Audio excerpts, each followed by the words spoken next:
Hey everybody, and thanks for joining me for this trade deadline recap video. Today was an absolutely crazy day. Unfortunately, I was not able to take it off work or take a vacation day and live stream or something like that, like I have done in the past. I wish I could do that, but I just couldn't. I was at work getting lots of work done, but I did have my eye on Twitter and I was participating in a few retweets and tweets, and it was just a really exciting day. It only happens one day of the year. That and free agency day are one of the two most popular days in the NHL for fans as far as excitement, other than the Stanley Cup Finals and the rest of the playoffs, of course. But in this video, I'm going to go over every single trade. Well, 99% of the trades. Some of them are AHL related, so I don't really have an opinion on those. But I'm going to go through. I have here 27 trades to talk about, and I'm not going to make this an hour-long video. I'm going to try and get through this pretty quick. I won't hold you guys up too much, but if you're not familiar with the channel, or maybe you're new, I'd love it if you could hit the subscribe button down below and join me for future videos, like contests, geography stuff, just all kinds of fun stuff, ranking stuff. But anyways, let's get into this. And before I discuss the first trade of the day, and by the way, most of these, as I go through them, are in chronological order, I believe. But before we get in, I did send out a tweet earlier today, and it was a poll, actually. The question was, will we see Joe Thornton back in a Bruins uniform this week? And there were two answers, heck yeah, and nah. So the results were 70.2% nah, and 29.8% heck yeah. So you guys were right, or the majority of you guys were right.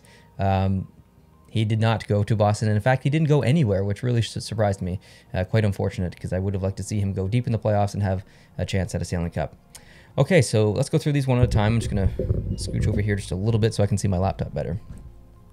So trade number one was between the Anaheim Ducks and the Boston Bruins, and this backdates a couple of days. I'm going to start on February 21st because I have not discussed this trade. Our podcast is on a little bit of a break right now. We will be launching episode 100 on the Post to Post podcast YouTube channel. If you're not subscribed, please head on over and hit the subscribe button. It's linked down below in the description. So I haven't really talked a lot of in-depth hockey in the past 2 weeks, so I wanted to bring this trade into this video, even though it didn't happen today. So the Anaheim Ducks and the Boston Bruins made a trade, and Anaheim got David Backes with 25% retained salary, Alex Anderson, and a 2020 first-round pick in exchange for Andre Kasha. So this trade is, I've seen a lot of opinions go both ways. I'm kind of on the fence a little bit. Andre Kasha is 24, if I'm not mistaken. He's just a young kid. I think Anaheim fans can agree that he is filled with potential, but unfortunately is a bit in the inconsistent category, I guess you could say. Ton of talent, lots of potential. I really do think he'll fit in quite well with Boston. The 2020 first round pick going the other way, some say that's a bit of an overpayment. This long term, it's hard to judge this trade. I really don't know who to pick as the winner for this specific one, so I'm going to wait this one out and maybe give my opinion at the end of the playoffs, or more importantly, probably in about a year from now, once we know what that 2020 first round pick is actually going to be, or who that player is actually going to be. So either way, I think it helps both teams. I'm surprised that Kasha was traded away from Anaheim, though. I felt like he was part of their young core, or part of their future to look forward to. So it surprised me quite a bit to see him leave Anaheim. If you are an Anaheim fan, leave your comments down below and let me know what you think about that.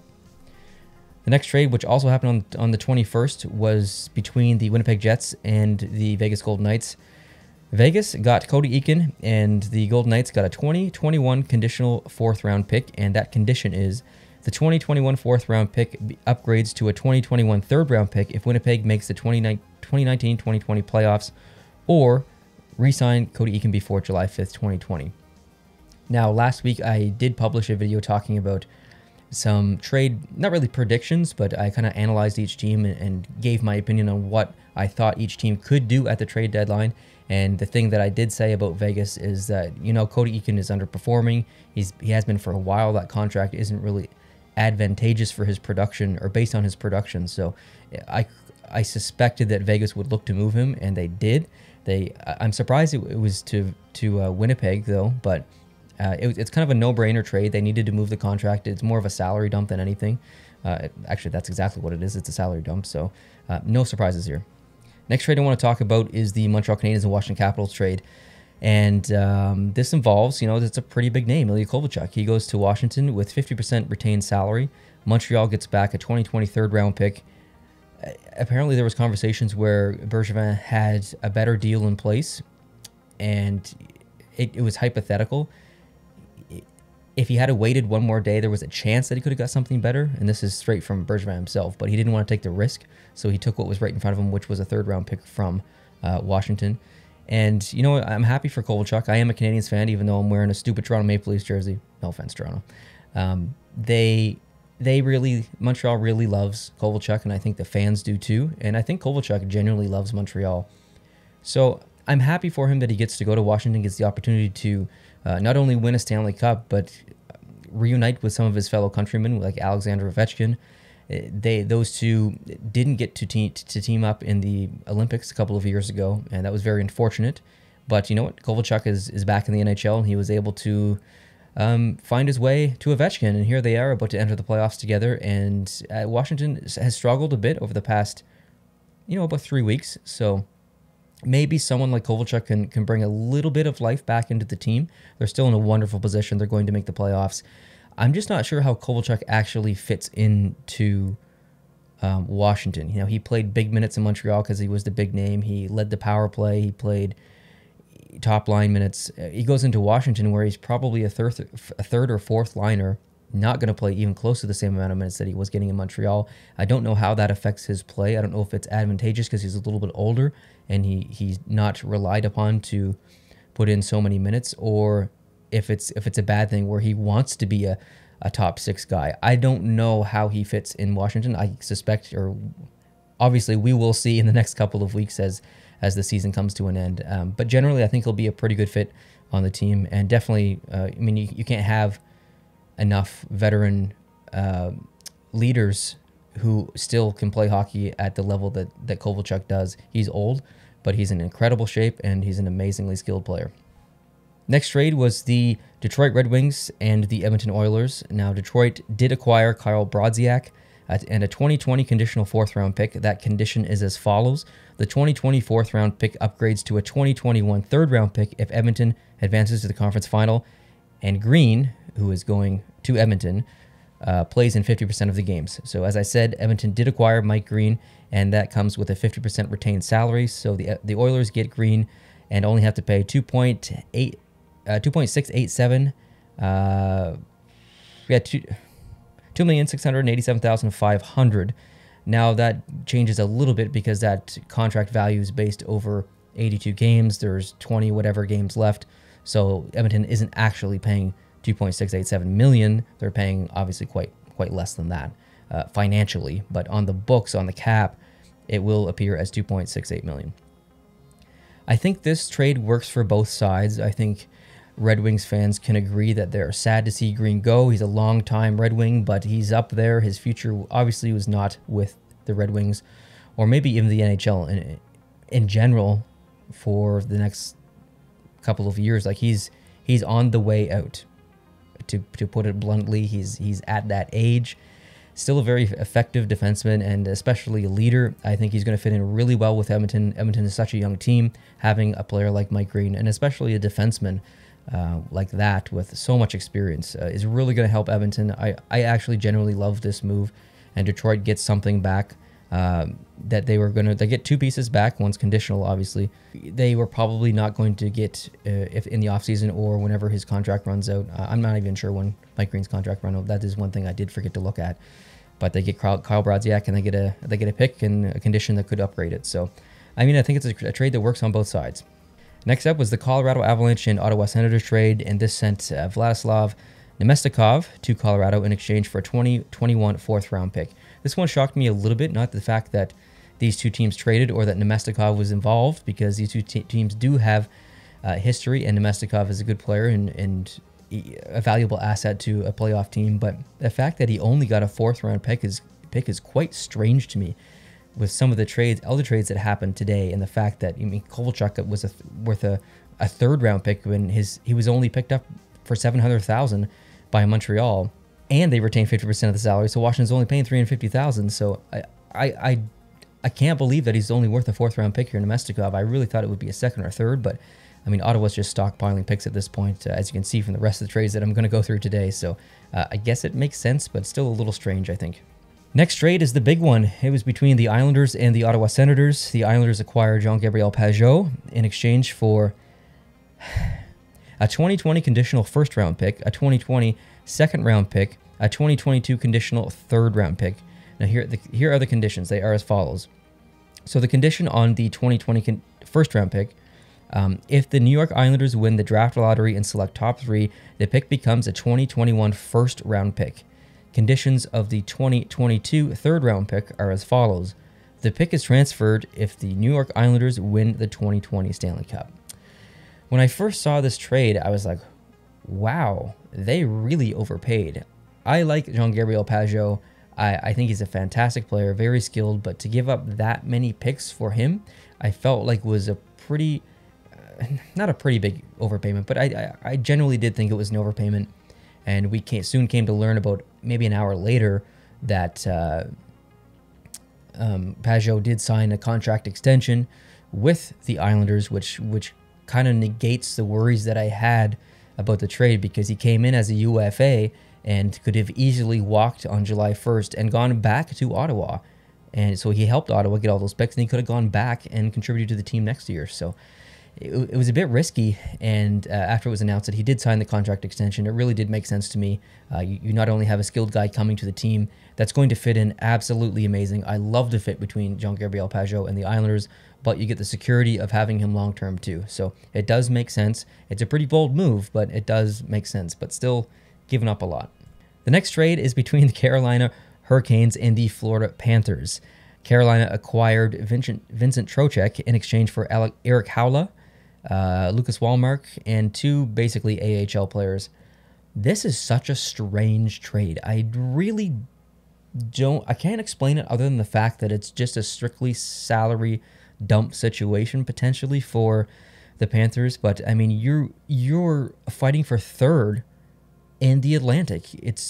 You're in the position where you could solidify third in the next couple of weeks, depending on what Toronto does. And you're going to send out your second line center, who is extremely talented. Very strange. I can't say I'd do the same thing, but then again, that's why I'm in a basement on YouTube making videos. I don't really know what's going on. So, but to me, this one doesn't really make sense. I believe that Carolina does win this trade long term. I think he's going to be an amazing addition to the Carolina lineup. He'll probably center the second line, I suspect. I'm not sure if Eric Staal is centering the second or third line currently, but I suspect Trocheck will be centering the second line. But anyways, we'll see how it goes. Either way, a bit of a strange trade, but I liked it. I mean, something to talk about. All right, next trade. This is between the Montreal Canadiens and the Philadelphia Flyers. Montreal gets a 2021 fifth-round pick, which you could argue is basically nothing, for Nate Thompson. Now, for the Philly fans who might be saying, who the hell is Nate Thompson? As a Canadiens fan, yes, and even though I'm wearing this Toronto Maple Leafs jersey, as a Canadiens fan, Nate Thompson is a depth forward. He's a guy that can play physical, really good on the penalty kill and in important defensive situations, and he can win puck battles along the boards in the offensive zone too and contribute offensively. He's a very well-rounded player, not the most skilled guy, little inconsistent at times, but generally pretty reliable. I think he's going to fit in really well with the Philadelphia Flyers. I really like this trade from the Flyers' perspective.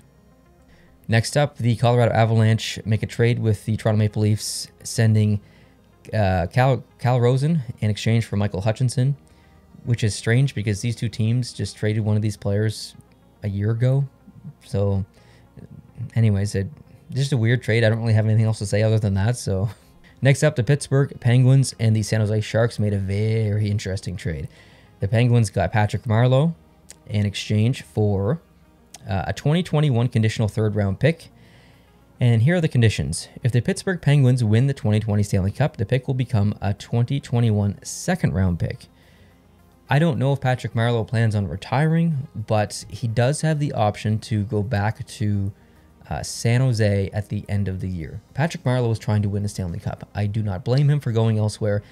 And this is really important trade, not just because he gets a chance at winning the Cup, but Patrick Marleau growing up, his favorite team, you guessed it, was the Pittsburgh Penguins. So not only does he go to and get to play with names like Malkin and Crosby, but he gets to play for his childhood favorite team.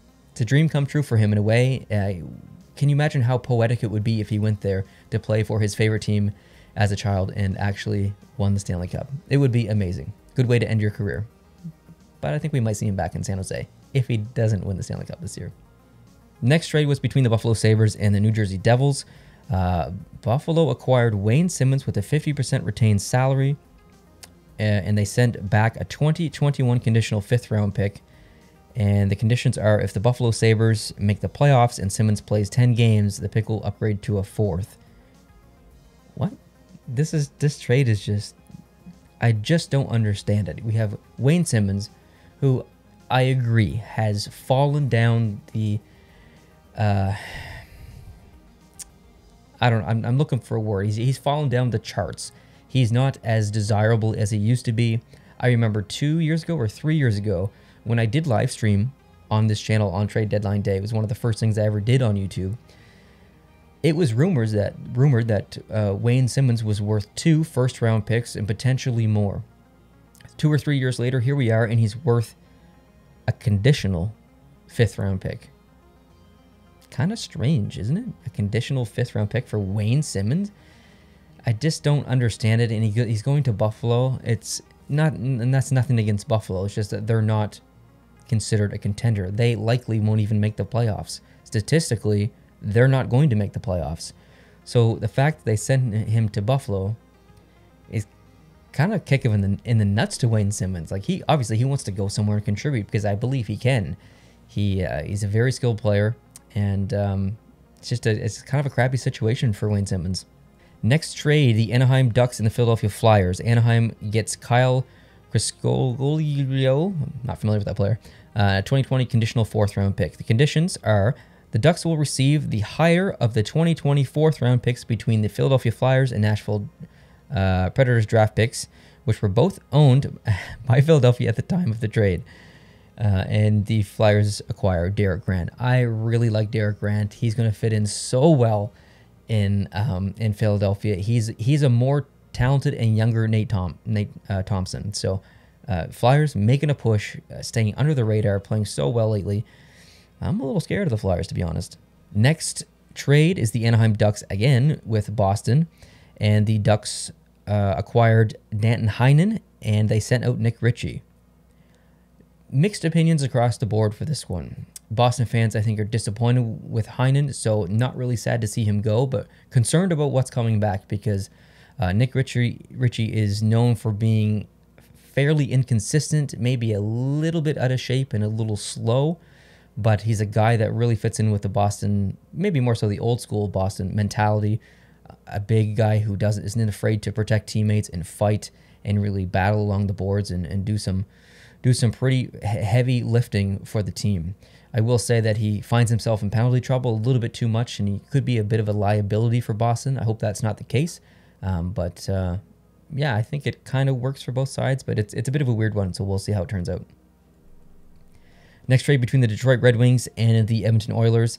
Detroit obtained Sam Gagner with 10% retained salary, a 2020 second-round pick, a 2021 second-round pick as well, in exchange for Athanasiou and Ryan Kuffner. I'm not familiar with that player.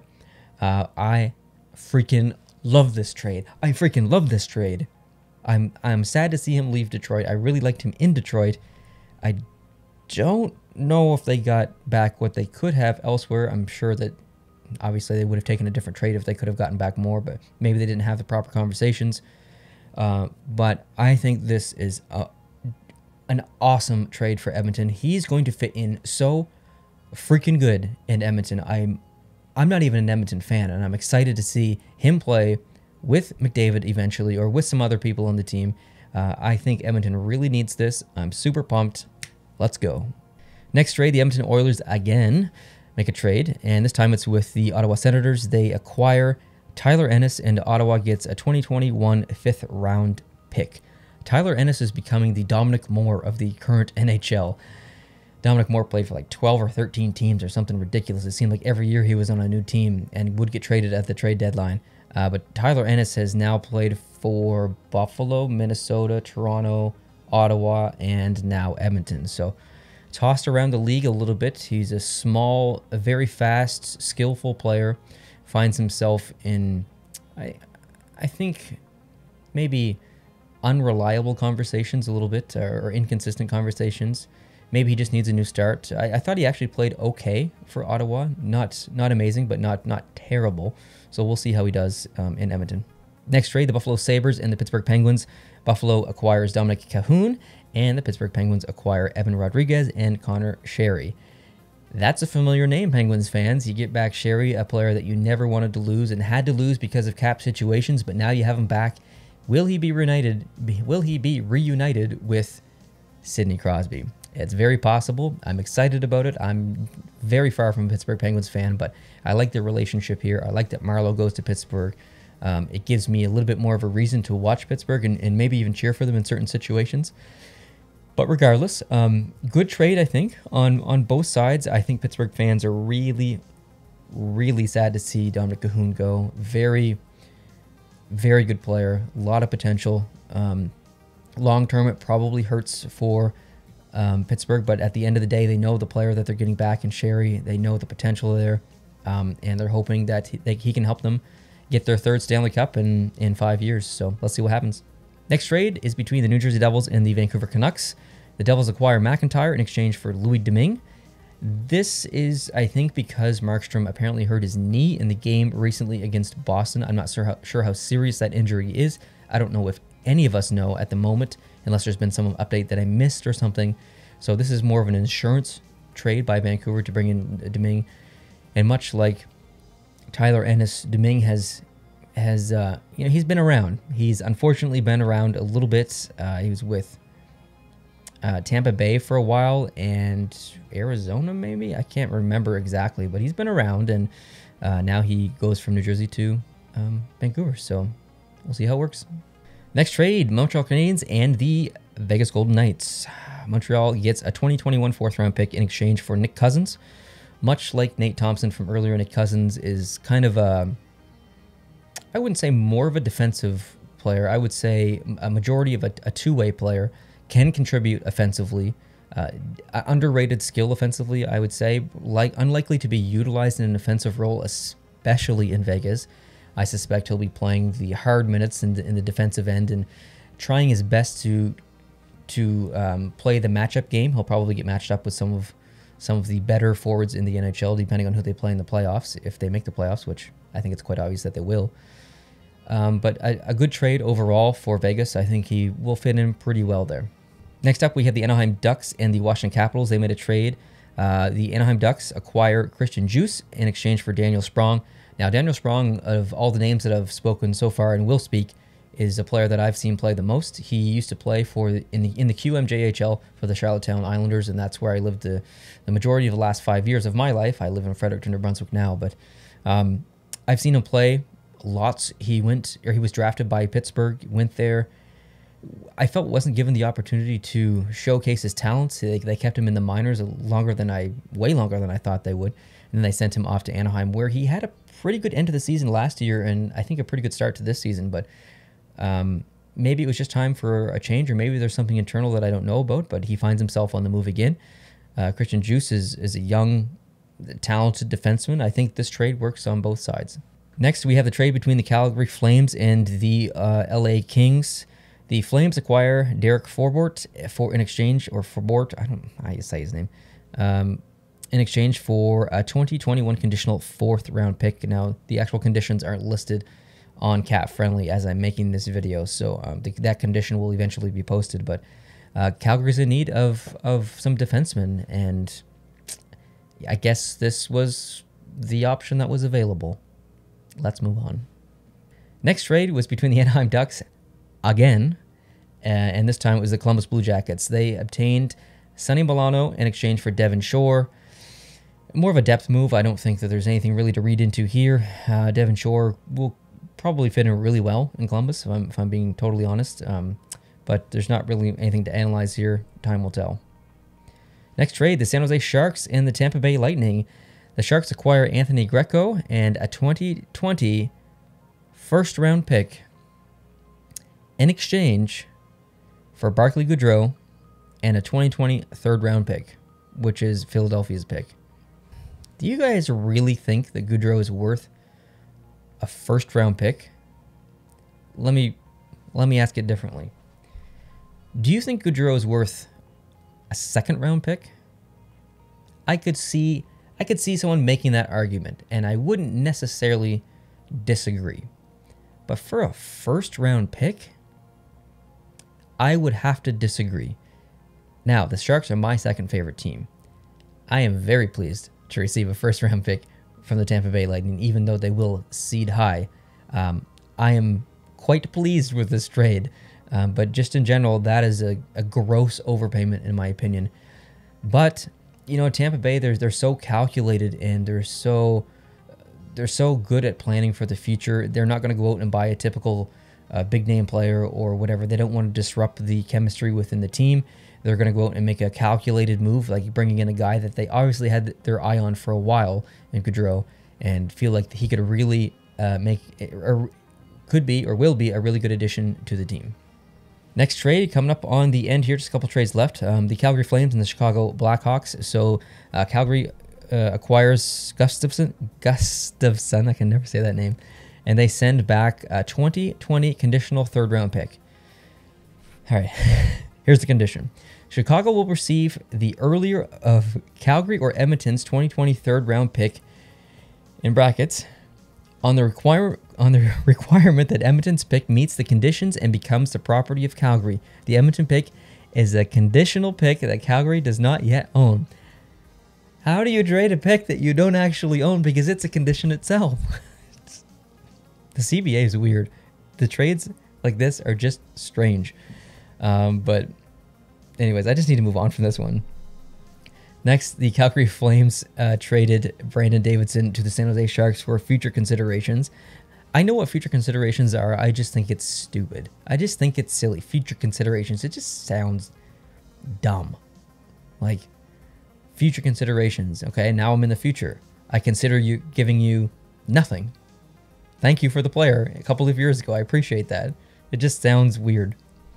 Next up, we have a trade between the Arizona Coyotes and the Columbus Blue Jackets.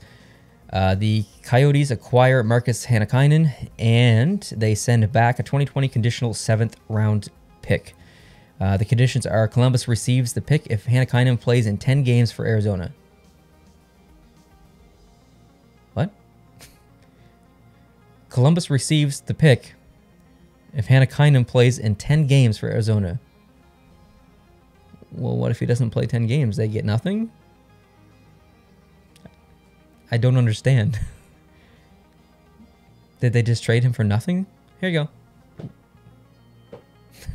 What if he gets injured and doesn't play the 10 games? That's an interesting condition. I don't understand it. Number 26, or sorry, trade number 26, the Carolina Hurricanes and the New Jersey Devils. Sami Vatanen was traded to Carolina with a 50% retained salary in exchange for Frederick Claesson and Jan Kjokinen? Is that right? Anyways, another depth move for Carolina. They're just really making smart trades today. Love what they're doing. Okay, here's a very complicated trade. It's a three-way. Giggity. So, the Chicago Blackhawks, the Toronto Maple Leafs, and the Vegas Golden Knights are all involved in this trade. Chicago acquires Malcolm Subban, Slava Demin, I'm not familiar with that player. The Toronto Maple Leafs acquire Robin Lehner with a 50% retained salary and from Chicago. And from Vegas, they obtain a 2020 5th-round pick.